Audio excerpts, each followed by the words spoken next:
اور ایمان تازہ کیجیے۔ میلاد مصطفیٰ وہ بابرکت عمل ہے کہ جو رب کو بھی پسند ہے، مدینے والے آقا صلی اللہ علیہ وسلم کو بھی پسند ہے، اور میرے آقا صلی اللہ تعالی علیہ وآلہ وسلم کے صحابہ کی یہ تمنا ہوتی تھی۔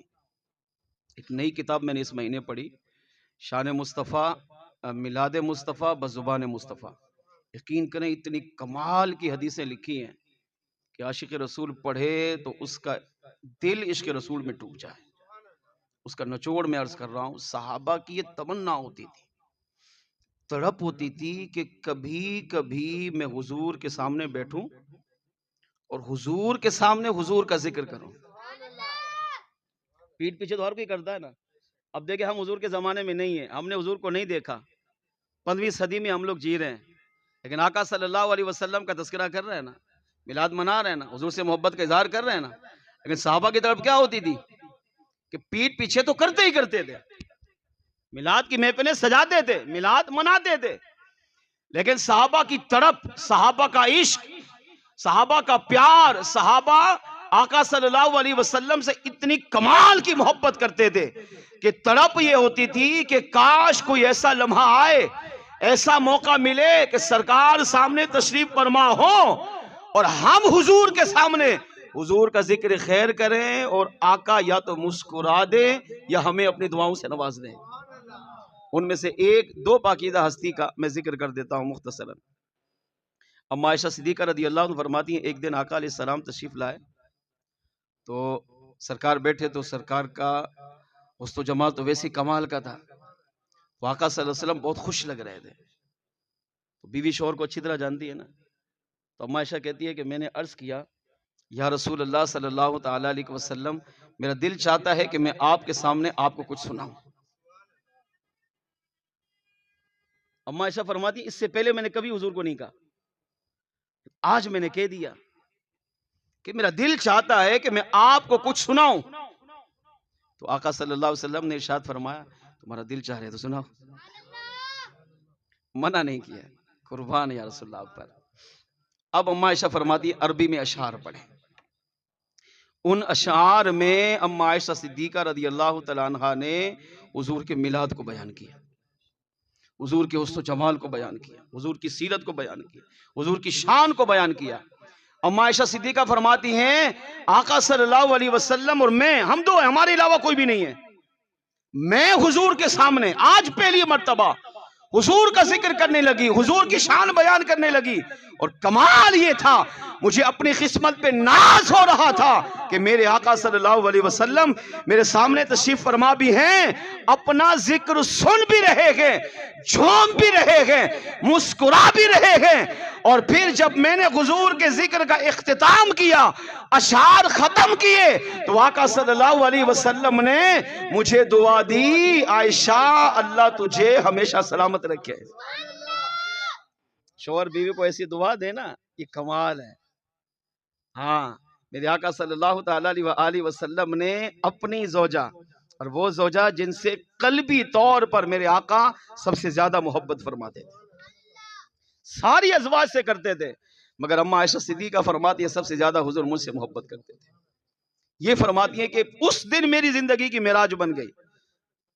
حالانکہ حضور کی زوجہ یہ کم کمال ہے، صحابیہ رسول کم کمال ہے، مفتیہ مجتہدہ عالمہ تھی، محدثہ تھی، یہ کم کمال ہے، صحابہ کو پڑھانے والی مبارک ہستی تھی، فقہ کے تقریباً مسائل یہ سکھاتی تھی، مگر قربان جائیے کہ اس دن کی لذت، اس دن کا مزہ ہی کچھ اور تھا کہ حضور سامنے اور ہم دو کے علاوہ کوئی بھی نہیں، میں نے حضور کے سامنے حضور کا ذکر کیا، حضور جھومے بھی، مسکرائے بھی، خوش بھی ہوئے، اور آخر میں مجھے دعاؤں سے بھی نوازا۔ ایک روایت میں ہے اما عائشہ صدیقہ رضی اللہ تعالیٰ عنہ نے اپنے گھر میں صحابہ کی دعوت کی، پیارے آقا کھانا کھانے کا اہتمام کیا، آقا صلی اللہ علیہ وسلم کے صحابہ جمع ہو گئے۔ اب یہ جو ہم معزز لوگوں کو عزت دیتے ہیں نا، اس کی وجہ کیا ہوتی ہے؟ صحابہ کرام علیہ مرضوان جب گھر میں آئے، دعوت کا اہتمام ہوا، تو اما عائشہ صدیقہ رضی اللہ تعالیٰ عنہ نے کیا کیا؟ ایک بستر بنایا، ایک بستر حضور کے لیے لگایا اور ایک بستر الگ سے بنایا۔ جب سیدنا حسان بن ثابت رضی اللہ تعالیٰ عنہ آئے تو اما عائشہ صدیقہ رضی اللہ تعالیٰ عنہ پردے میں تھی تو پیغام بھجوایا کہ حسان بن ثابت سے کہو کہ اس بستر پہ بیٹھے. اب باقی صحابہ سامنے اور حسان بن ثابت رضی اللہ تعالیٰ عنہ بستر پر. تھوڑا پروٹوکول ملا نا, عزت ملی. حسان بن ثابت رضی اللہ تعالیٰ عنہ کتنے خوش ہوئے. بہرحال سرکار تشریف لائے, ان کے لیے بستر بنا تھا, سرکار وہاں تشریف فرما ہوئے, کھانا ہوا, گفتگو ہوئی, تفصیلی واقعہ ہے. صحابہ تشریف لے گئے. بعض صحابہ نے اما عائشہ صدیقہ رضی جو محرم تھے انہوں نے اما عائشہ صدیقہ رضی اللہ عنہا سے پوچھا کہ دعوت سارے صحابہ کی تھی, ہم سب یہاں پر آئے, تو اگر سرکار کسی کو عزت دیں, سرکار کسی کو نوازیں, وہ الگ بات ہے, وہاں کوئی پوچھ نہیں سکتا. تو ہم سارے ایک جیسے تھے. عزت, شرافت, مرتبہ, مقام جو حضور نے دیا وہ ہے, لیکن آپ نے حسان بن ثابت کے لیے بستر بنایا, ہمارے لیے نہیں. اما عائشہ صدیقہ رضی اللہ تعالیٰ عنہ پر کروڑوں سلام, کتنا خوبصورت جواب دیا. فرمایا حسان بن ثابت وہ ہے, میری نظر میں تم سارے معزز ہو, سارے مکرم ہو, سارے مکرم ہو, تعظیم کے لائق سارے ہو, مگر حسان بن ثابت وہ ہے کہ جو مصطفیٰ جان رحمت صلی اللہ تعالیٰ علیہ وسلم کی شان بیان کرتا ہے, حضور کی نعتیں پڑھتا ہے, حضور کی سیرت بیان کرتا ہے, کفار کے دل جلاتا ہے, منافقین کے دل جلاتا ہے, بد مذہب, بد عقیدہ, بد گمراہ لوگوں کے دل جلاتا ہے, اور حضور کے سامنے بھی, حضور کی غیر موجودگی میں بھی حضور کی شان بیان کر کے حضور کے اہل بیت کا دل بھی خوش کرتا ہے, اور میلاد والے آقا صلی اللہ تعالیٰ علیہ وسلم کے دل کو بھی خوشی پہنچاتا ہے. جب بعض اوقات کفار ستاتے تھے, منافقین ستاتے تھے, سرکار کو معاذ اللہ تعالیٰ تشریح کا نشانہ بناتے, تو میرے آقا صلی اللہ علیہ وسلم فرماتے حسان میری شان بیان کر, ان کو تو جواب دے. آقا چاہتے جواب دے سکتے تھے, کریم رب چاہتا بے نیاز وہ بھی جواب دے سکتا تھا. اللہ نے جوابات دیے بھی ہیں, سرکار نے خود بھی جواب دیے ہیں, مگر جب حسان بن ثابت موجود ہوتے تو آقا فرماتے حسان ان کو میری طرف سے جواب دو. تو حسان رضی اللہ تعالیٰ عنہ کیا جواب دیتے تھے؟ حضور کی شان بیان کرتے. تم میرے نبی کے بارے میں فلاں فلاں معاذ اللہ غلط بات کر رہے ہو, نا میرا نبی وہ ہے جس کو اللہ نے ان شانوں کا مالک بنایا ہے, حضور کی شان و عظمت بیان کی ہے. یہ اشعار بیان کرتے کرتے حسان بن ثابت رضی اللہ تعالیٰ عنہ نے ایک موقع پر کہا وَأَحْسَنُ مِنْكَ لَمْ تَرَ قَطُّ عَيْنِي, یا رسول اللہ یہ آپ کے بارے میں بات کرتے ہیں, ان کی اوقات ہی کیا ہے؟ آقا آپ وہ ہیں وَأَحْسَنُ مِنْكَ لَمْ تَرَ قَطُّ عَيْنِي, اللہ نے آپ کو اتنا حسین و جمیل بنایا ہے کہ آج تک حسان بن ثابت کی آنکھ نے آپ سے بڑھ کر کسی کو حسین و جمیل دیکھا ہی نہیں. یہاں پر کوئی کہنے والا کہہ سکتا تھا کہ چلو آپ نے نہیں دیکھا, ہو سکتا ہے کسی اور نے دیکھا ہو. یہ ضروری تھوڑی ہے کہ جو آپ کی نظر میں اچھا نہ ہو وہ کسی اور کی نظر میں بھی اچھا نہ ہو سکتا ہے کوئی اور ہو جو دوسروں کی نظر میں اچھا ہو. تو حسان بن ثابت رضی اللہ تعالیٰ عنہ نے اس کا دروازہ بھی بند کیا. وَأَحْسَنُ مِنْكَ لَمْ تَرَ قَطُّ عَيْنِي وَأَجْمَلُ مِنْكَ لَمْ تَلِدِ النِّسَاء. ہاں کہہ سکتا ہے کہ آپ کی آنکھ نے نہیں دیکھا حضور سے بڑھ کر, اگر کسی اور نے دیکھا تو آپ فرماتے نہ وَأَجْمَلُ مِنْكَ لَمْ تَلِدِ النِّسَاء, کوئی اور بھی نہیں دیکھ سکتا, میرے علاوہ کائنات میں کوئی بھی نہیں ہے جو اس بات کا دعویٰ کرے کہ حضور سے بڑھ کر معاذ اللہ کوئی ہے. آپ فرماتے نا وَأَجْمَلُ مِنْكَ لَمْ تَلِدِ النِّسَاء, کسی ماں نے آج تک اما حوا سے لے کر اما آمینہ طیبہ طاہرہ تک کوئی ماں کائنات میں ایسی گزری ہی نہیں جس نے مصطفیٰ جان رحمت صلی اللہ علیہ وسلم سے بڑھ کر حسین و جمیل کسی بچے کو پیدا کیا ہو, بلکہ جس ماں نے اما آمینہ طیبہ طاہرہ زاہدہ عابدہ رضی اللہ تعالیٰ عنہ وہ ماں ہے کہ جس نے اپنے لخت جگر مصطفیٰ جان رحمت کو پیدا فرمایا, اور کتنا حسین و جمیل کہ ان سے بڑھ کر اللہ نے کسی کو حسین و جمیل بنایا ہی نہیں. پھر میرے آقا صلی اللہ علیہ وسلم کی شان کون بیان کر رہے ہیں؟ حسان بن ثابت. اور ایک حدیث پاک میں ہے کہ آپ مسجد نبی میں آئے اور میرے آقا صلی اللہ تعالی علیہ وسلم نے فرمایا حسان میری شان بیان کر. حضور نے ان کے لیے منبر لگوایا، ان کے لیے مسند بچھوائی، مسند پہ بٹھایا، اور حسان بن ثابت رضی اللہ تعالیٰ عنہ حضور کی موجودگی میں، صحابہ کی موجودگی میں حضور کی شان بیان کرتے ہیں. اور کرتے کرتے کرتے کیا کہا؟ خلقت مبرئم من کل عیب. یا رسول اللہ، یہ آپ کے خلاف بک بک کرتے ہیں، یہ کفار یہود و نصارہ، یہ منافق آپ کے بارے میں باتیں کرتے ہیں، نازیبا جملے بکتے ہیں. یا رسول اللہ خلقت مبرئم من کل عیب، اللہ نے آپ کو ہر عیب سے پاک پیدا فرمایا ہے. جیسے چاند کی طرف کوئی دیکھ کر تھوکے تو تھوک منہ پر ہی گرے گا. اگر یہ آپ کے بارے میں بک بک کرتے ہیں تو یہ بک بک ان کے منہ پر ہی پڑتی ہے، آپ کی ذات میں کوئی فرق نہیں آتا. کیوں؟ کیونکہ اللہ نے آپ کو ہر عیب سے پاک پیدا کیا ہے. اور کیسے پیدا کیا؟ کأنک قد خلقت کما تشاء.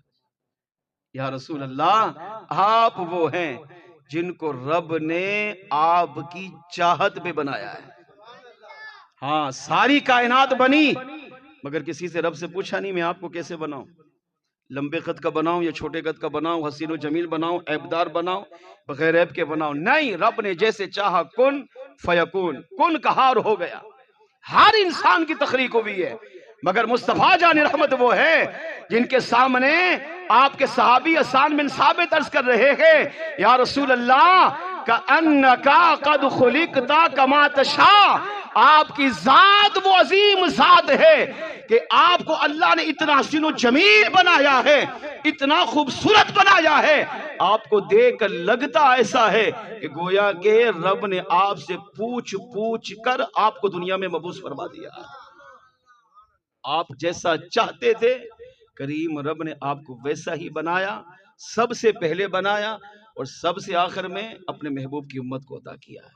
اس سے پہلا عقیدہ یہ میلاد مصطفیٰ وہ ہیں کہ مصطفیٰ جان رحمت صلی اللہ علیہ وسلم میلاد منانے والوں سے خوش ہوتے ہیں، آقا راضی ہوتے ہیں، آقا ان سے قلبی طور پر محبت کرتے ہیں، اور آقا کرم فرمائیں تو انہیں دعاؤں سے بھی نوازتے ہیں. اسی حدیث پاک کے آخر میں ہے میرے آقا صلی اللہ تعالیٰ علیہ وسلم کے صحابی حسان بن ثابت رضی اللہ تعالیٰ عنہ جب تک تعریف کرتے رہے، حضور کی شان بیان کرتے رہے، حضور کی سیرت بیان کرتے رہے. جب اختتام کیا تو میرے آقا صلی اللہ علیہ وسلم نے دعا کے لیے ہاتھ اٹھائے، اللہ کی بارگاہ میں دعا مانگی، اللہم اشہدہ بروح القدس، اے اللہ میرے حسان کی روح القدس کے ذریعے تائید فرما. اس حدیث کی شرح میں علماء نے لکھا، فرمائے اگرچہ یہ دعا آقا صلی اللہ علیہ وسلم نے حسان بن ثابت کو دیے مگر قیامت تک کوئی بھی سنی عالم دین جب تک مصطفیٰ جان رحمت کا میلاد پڑھتا رہے گا، نبی کی شان بیان کرتا رہے گا، نبی کا ذکر خیر کرتا رہے گا، منکروں کو نبی کا ادب سکھاتا رہے گا، تعظیم مصطفیٰ بیان کرتا رہے گا، آقا کی شان و عظمت کو قیامت تک بیان کرتا رہے گا، فرشتوں کے امام جبریل امین علیہ السلام اس کی بھی تائید فرماتے رہیں گے، اس کی مدد فرماتے رہیں گے.